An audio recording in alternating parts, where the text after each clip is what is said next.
Handa ka bang matutunan kung paanong gawing pagkakataon ng paglago ang isang kabiguan?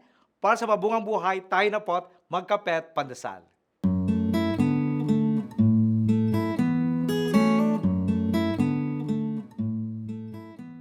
To start anew after experiencing failure, we need to learn from them.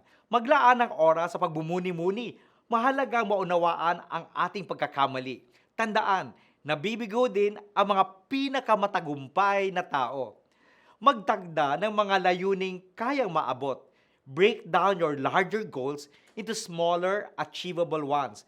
Nakakabuo ng tiwala sa sarili ang makamit ang maliliit na hakbang tungo sa pag-unlad. Higit sa lahat, maging positibo sa pag-iisip. Tutukan ang iyong lakas at palibutan ang sarili sa mga taong sumusuporta sa iyo at naniniwala sa iyong kakayahan. Remember, failure is a natural part of life and it does not define your worth or limit your potential for future success. Kaya manalangin po tayo. Panginoon, tatagan mo ang aming loob na malampasan ang anumang pagkabigo. Sa pagsisimula muli, nawa kumuha kami ng inspirasyon sa iyong walang hanggang pagmamahal. Amen.